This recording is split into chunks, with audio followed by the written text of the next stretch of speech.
Hai guys, assalamualaikum warahmatullahi wabarakatuh. Kembali lagi bersama aku. Kali ini aku akan belajar tentang, kita sama-sama belajar tentang keistimewaan hikmah di balik salat asar.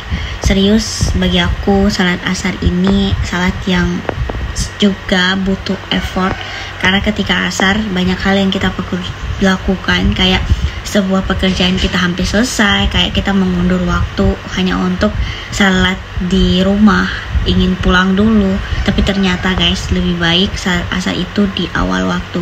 Karena apa?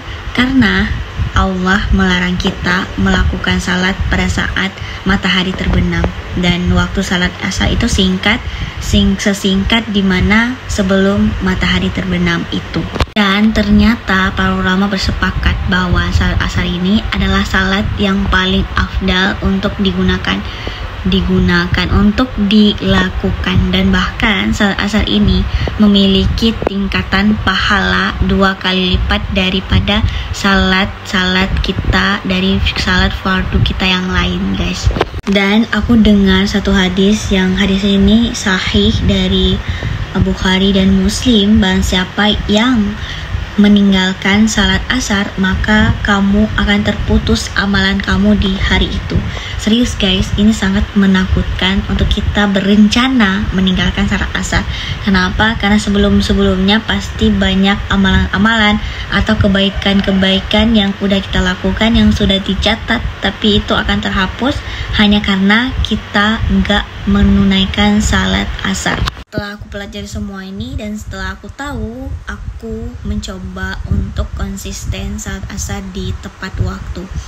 Karena kayak kita mengundurkan waktu untuk salat itu ngapain? Yang ada percuma, yang ada pada akhirnya kita malas salat, yang ada pada akhirnya kita udah enggan untuk salat, dan bahkan pahalanya berkurang karena kita gak salat di tepat waktu.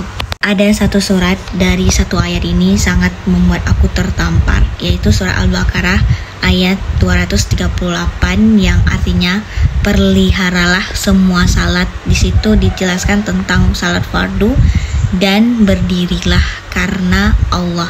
Serius guys, dari sini aku baru tahu tentang gimana Allah itu sangat menginginkan kita tulus melakukan semua ibadah-ibadah kita, especially salat, hanya karenanya. Dan sebenarnya apalah arti kehidupan, karena ketika kita melakukan semua ibadah-ibadah kita hanya ingin mendapatkan keridhaannya. Kalau kita sudah mendapatkan keridhaannya, maka Allah akan sangat mudah mengabulkan dan memenuhi semua hajat-hajat kita.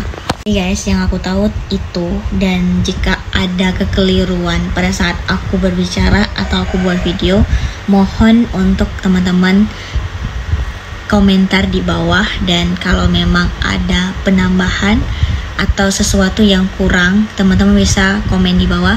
Kita jadikan ini sebagai tempat untuk kita saling berbagi atau sharing bersama. Dan jangan lupa like, comment, and subscribe. Bye bye. Assalamualaikum.